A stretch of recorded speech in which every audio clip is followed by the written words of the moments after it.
Major funding for KPBS Evening Edition has been made possible in part by Bill Howe Family of Companies, providing San Diego with plumbing, heating, air, restoration, and flood services for over 45 years. Call 1-800-BILL-HOWE or visit billhowe.com. And by the Conrad Prebys Foundation, Darlene Marcos Shiley, and by the following.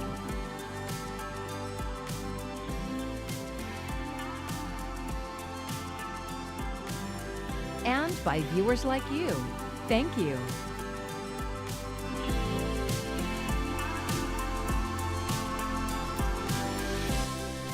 Team Mexico opens the 2026 World Cup with a win. Thank you for joining us. I'm Maya Trabulsi. The Men's World Cup is back in North America. It all started this afternoon in Mexico City. KPBS reporter Jacob Ayers says watch party celebrations were held here in San Diego to commemorate the tri-national tournament.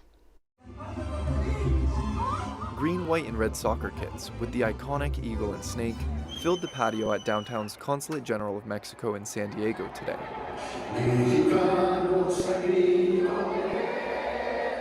Mexican soccer fans from across the region packed the consulate to loudly cheer on their men's national soccer team in the first match of the 2026 FIFA World Cup.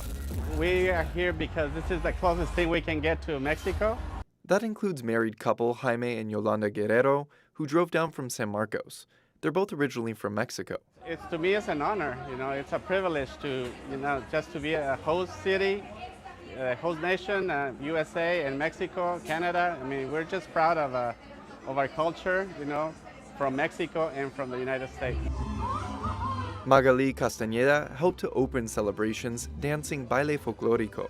She said the World Cup provides a moment of relief from the ramped-up immigration enforcement tactics in the U.S. It means a lot to me, especially in tough times right now for the Mexican community, for the race and everyone. It is very nice and heartwarming to be able to celebrate, express myself through my culture here, and being able to start the World Cup here. Alicia Kerber is the Consul General of Mexico in San Diego. She hopes the World Cup shows her home country is a welcoming place to people of all backgrounds. We hope that they can know our culture, that they will really understand our culture, our traditions. The way that we are hosting this World Cup is in a very friendship way. And across North America, this rendition of the World Cup is bringing people together. Today we're all the same. There's no order. Yeah, we share something in common, which is today it's soccer, football. Mexico beat South Africa 2-0. Their next game is June 18th against South Korea. The United States plays their first game tomorrow night against Paraguay. Jacob Ayers, KPBS News. And with all the excitement around the first World Cup in the United States in more than 30 years, there is also controversy. Much of it has to do with the policies of the Trump administration and its treatment of international travelers. Some participants and fans have been denied entry, including a referee from Somalia. Here's DHS Secretary Mark Wainmullen earlier today explaining the actions. We work closely with FIFA and the administration on a regular basis. We talk to FIFA and their directors constantly. Anybody that was denied, we made the case for and showed them why they were denied. The most extreme case might be the Iranian national team. They arrived in Tijuana and will travel into the U.S. for each of their matches due to the ongoing war. Their first match is Monday in Inglewood. Over the next month, KPBS will have special coverage of the Men's World Cup. We have a section dedicated to results, headlines, and details on local watch parties. You can find it at kpbs.org. Team USA's first match is tomorrow night at 6 against Paraguay. You're going to be hearing a lot more about El Niño in the coming months, and that is because forecasters announced today that conditions are present.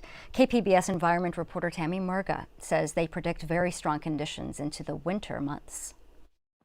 In California, that could mean wetter and stormier weather. There is a 63% chance that we're looking at a very strong El Niño during the November to January time period that could rank amongst the largest El Niño events in the historical record going back to 1950. Strong El Niño events typically bring warmer ocean temperatures and higher than average rain to Southern California.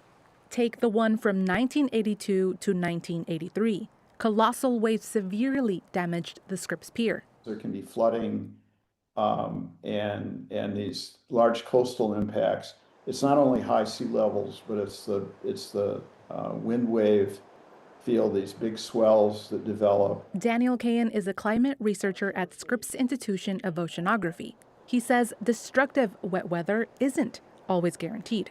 In 2015, we had the seeds of a really large tropical event that developed but didn't really materialize strongly. That year, El Niño brought drier than normal conditions to California. Tammy Murga, KPBS News.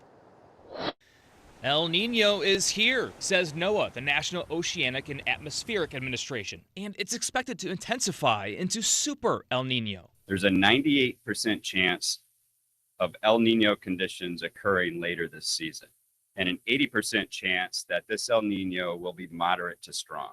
NOAA's new report forecasts the periodic tropical Pacific weather pattern to be one of the largest El Niño events in the historical record, going back to 1950. The global phenomenon has multi-season ramifications across continents, tilting the odds in favor of certain weather and climate extremes, heat waves, droughts, flooding, and more. This as severe weather once again threatens parts of the U.S., including areas just pummeled by hurricane-force winds and tornadoes, leaving little time for some people to catch their breath. When you get these tornado warnings, they're not jokes. It'll come in multiple rounds Thursday. First, the Midwest, then stretching further south into the plains. Some of the storms could become supercells, with the potential for EF3 or stronger tornadoes. Damaging wind gusts and flash flooding are also a concern in some areas where rainfall rates could reach 2 inches an hour at times. The systems in the central U.S. expected to largely end late Thursday night, with some storms possibly still active into Friday morning as they push toward the Appalachians. Brian Abel, KPBS News. Well, temperature-wise, we're really not that different tonight from the last few nights, 65 overall. I know you see the rain icon here. Now, tonight and into tomorrow, there is a chance of showers for some of us. Here's the thing, though. A lot of the region dealing with a lot of dry air, which means rain might not necessarily reach the ground. I'll break down who's most likely to actually see the raindrops coming up. San Diego Mayor Todd Gloria says he is signing the budget approved by the City Council this week. For our latest edition of Why It Matters, Voice of San Diego Scott Lewis reports some of the funding sources aren't sustainable.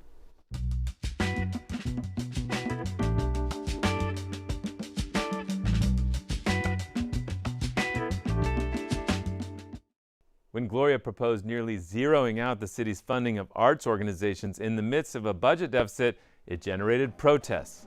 Last month, city and county officials joined the Previs Foundation to announce a solution.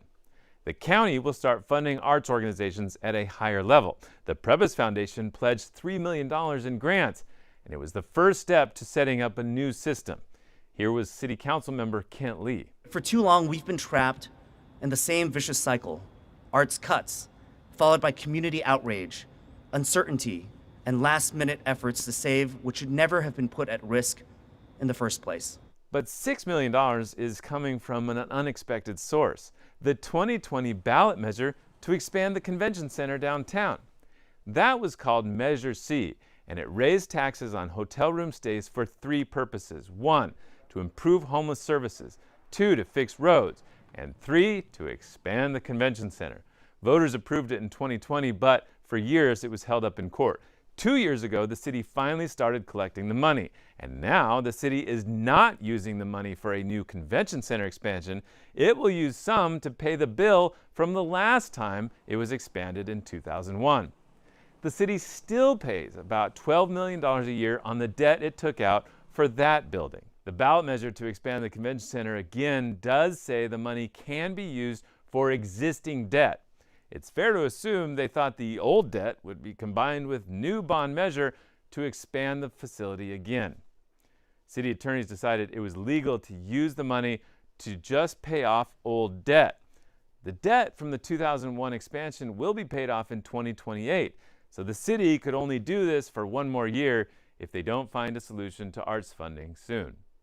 For Voice of San Diego, I'm Scott Lewis, and that's why it matters. Public Matters is a collaboration with KPBS, iNews Source, and Voice of San Diego. You can learn more at kpbs.org/publicmatters. Some Padres fans clocked in from Petco Park attempting to work remotely during the baseball game. KPBS arts reporter Julia Dixon-Evans was impressed by how much work was getting done in the stands.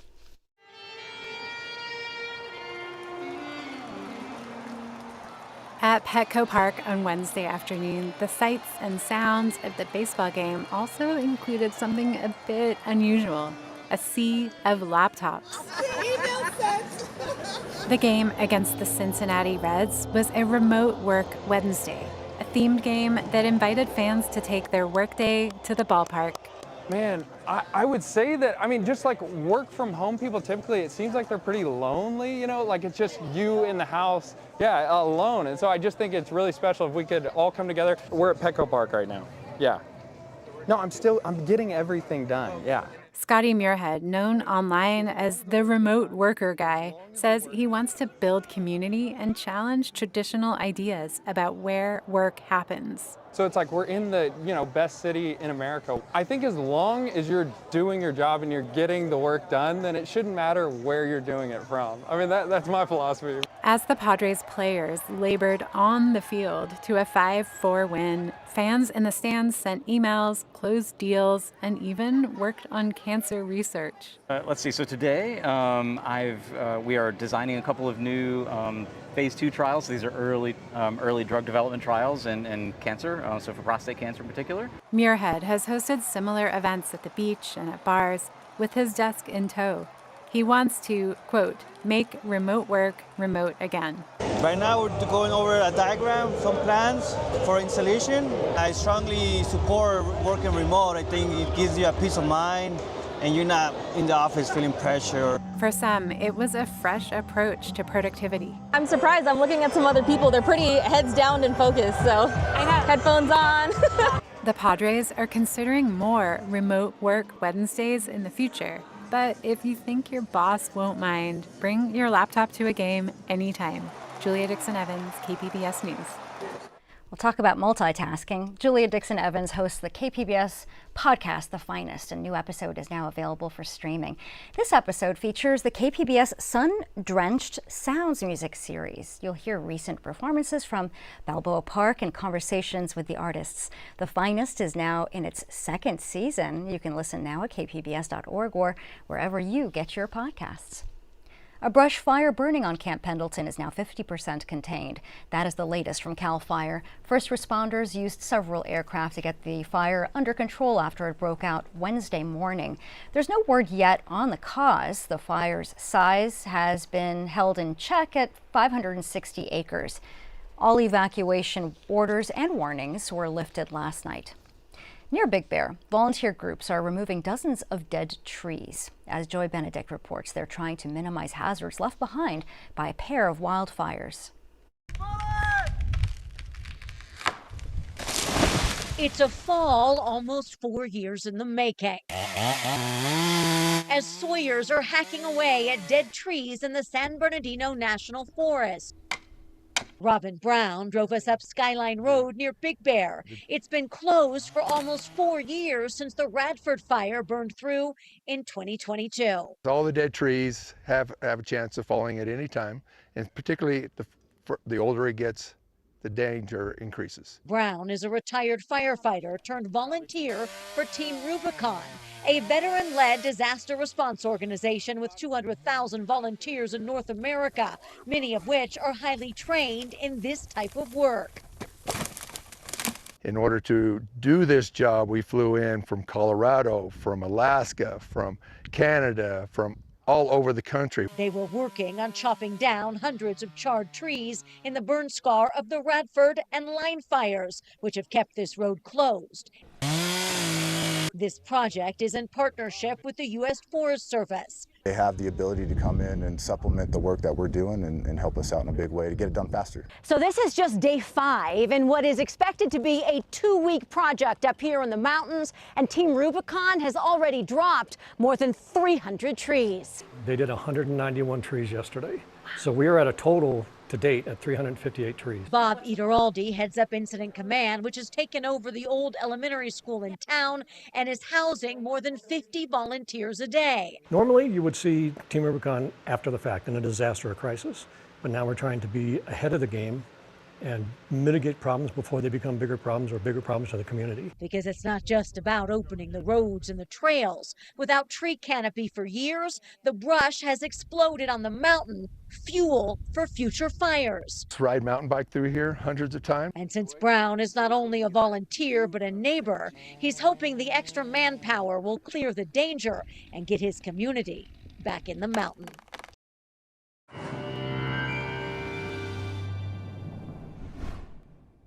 Well, the heat is the story for some of you. For others, it's a few rain chances. So in our desert regions, especially, the heat, it just sticks around into next week. We're talking definitely a few degrees above historical averages, 5+, while other areas are hovering right around your historical average as far as our temperatures. Lows, though, they're challenging records, not for how cold they are, for how warm they are for this time of year. And then there's the showers Friday. We'll dive into that a little bit more with future radar, but let's start off with what to expect tonight.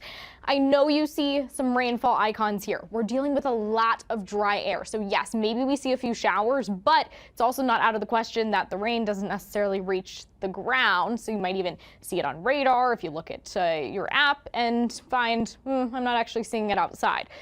So spotty rain chances, but overall temperature wise, we're in the 60s, 75 for Borrego Springs, 64 in Mount Laguna. Tomorrow, mostly sunshine. It's our mountain regions that are most likely to see a few scattered showers, not necessarily enough to really populate our icons here, but this is your heads up. Also your heads up, 105 in Borrego Springs. Yeah, that's the heat I'm talking about. All right, so future radar, here it comes. Again, you're going to see more rain on future radar than what necessarily reaches the ground because of that dry air. But I don't want you to be caught off guard if we do see some of those raindrops. So we're at Friday morning. It's better chances later into the late afternoon and evening. Again, especially into our mountain areas. And then we clear out, we dry out. We're good to go for the weekend. So taking a look at your 5-day outlook along the coast here, temperature-wise, we're staying in the mid to upper 70s. Not a lot of variation or change. Further inland, it's the 80s. We go from 85 Friday down to 82 by the time we get to our Tuesday. So a few degrees difference here. Into our mountain regions again tomorrow. Don't be surprised if we see a few spotty showers. Temperature-wise, we're staying in the 70s till we warm up 78 by the time we get to Tuesday. And for our friends in the desert region, well, we are already looking at 105, 106. Yeah, get used to the triple digits. They are already here. And make sure you're taking those precautions against heat-related illness if you do have to be out and about for extended periods. For KPBS News, I'm AccuWeather's Anna Azalian. June brings us some of the longest days of the year, and more sunshine comes with a risk. The American Cancer Society says skin cancer survivors are among the most likely to see a recurrence. As Mandy Gaither reports, an experimental vaccine is showing some promise. These vaccines were first FDA approved for emergency use in the U.S. during the COVID-19 pandemic, but messenger RNA or mRNA has been studied for decades, and the vaccine technology is now opening up a world of possibility to help combat a wide range of diseases, including the deadliest form of skin cancer. The mainstay of melanoma treatment is immune-based therapy. It really revolutionized the outcomes for patients with advanced stage disease. But unfortunately, a large number will still face recurrence and ultimately death. Dr. Rajesh Nair with Orlando Health calls New York University research into reducing that recurrence risk a huge breakthrough. Results of the study published in the Journal of Clinical Oncology say a personalized mRNA cancer vaccine given after tumors are surgically removed cut the risk of melanoma death or recurrence by 49% when combined with immunotherapy. It's designed to allow our immune system to identify parts of the cancer cells in multiple different ways to attack it. Nair says current immunotherapy treatments allow the immune system to recognize cancer cells, but those cells can change. He says the research is showing that adding the experimental mRNA vaccine into the mix can identify a unique pattern in each patient's tumor. And thus develop kind of a really unique and individualized treatment for that specific patient. For Health Minute, I'm Mandy Gaither. KPBS is exploring the stories that shaped our nation and our region as part of America 250. While the American Revolution unfolded on the East Coast, the first peoples of Southern California lived in thriving communities with sophisticated systems of governance, deep scientific knowledge, rich cultural traditions, and extensive trade networks developed over millennia. To talk more about this powerful and often untold chapter of our region's history, I'm joined by Historic Places host and executive producer Elsa Sevilla. Welcome. Thank you, Maya. It's great to have you here. So many people think that nothing happened in our region before 1775, but the reality is very different. What can you tell us about that? Yes, it is. It is very different. And the first peoples of Southern California have been in the region for millennia, and we were invited into their traditional village to learn more about their way of life as they share their history. They are the first peoples of Southern California, the Payom Cawicham, Kupa, Cahuilla, and the Kumeyaay. Before contact, they lived in clans and village-based extended families, from the coast to the desert, guided by deep knowledge and tradition, and living from the land. We were invited into their traditional village and way of life, where ancestral lifeways are still preserved and thriving. They were so intelligent and scientific about knowing what seasons were the harvest, what time of the year to move, and we have evidence that they also put markers up for the time of the year. So if the sun comes up in a certain place, when you're standing on that marker, it'll tell you it's time to harvest. While each nation holds its own traditions, many methods are shared, from daily life to governance and spirituality. Their beliefs are rooted in responsibility and respect, and it is carried forward through generations. That same knowledge extends to the sky, guiding their celestial understanding and connection to the stars. The moon, the sunrises, all those things, and tying that to either ceremony, tying that to harvesting, tying that to basically our survival, and recognizing that this is our way of life. Leadership was collective, with families, clans, and village leaders working together in a system grounded in community voice and accountability. They harvested, hunted, and fished. Trade routes sustained daily life. So you have a leader who represents a family leader or a clan, and they would meet with other family leaders. They would represent a village or small community, and when they would all come together, you had the leadership who represented the people. And so today we would describe that as representative government. Today we would describe that as a form of democracy. And so our people have been democratic since pre-colonial times. Culture, language, and traditions like bird songs, dances, and peon games carry their story forward through generations, preserving identity, history, and connection to the land. I will continue, and I see that it'll be carried through our culture, our traditions, our songs, our language, throughout our children, and for the younger generations to carry it on so that it's not lost. As we are Kumeyaay people, you know, it tells us who we are. For millennia, this way of life sustained the first peoples of Southern California, rooted in balance, knowledge, and resilience that continues today. It is not the past, it is who they are today. They are still here and thriving.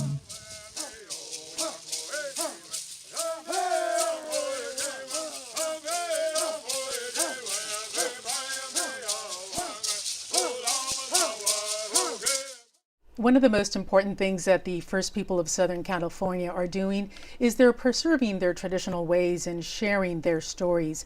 They want people to know that they are thriving and that they are still here. Elsa, we really appreciate your very important storytelling. Thank you. Thank you so much. And Historic Places, the First Peoples of Southern California Before 1775, premieres tonight at 9 here on KPBS. And you can also stream it anytime on KPBS Plus.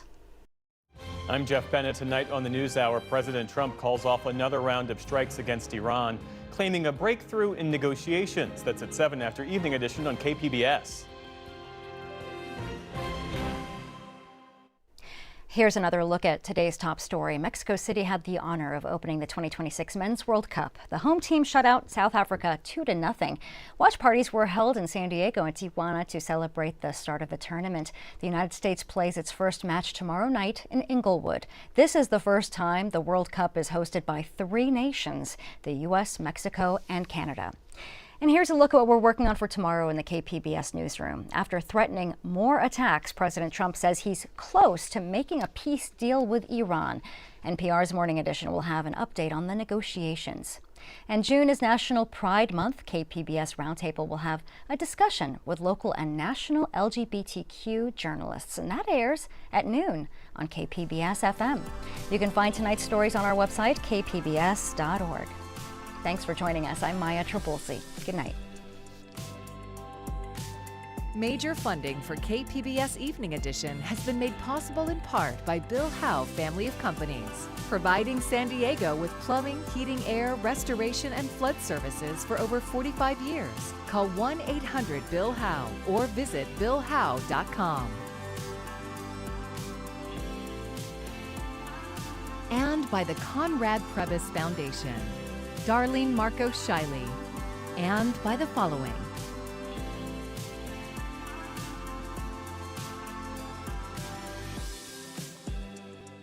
And by viewers like you. Thank you.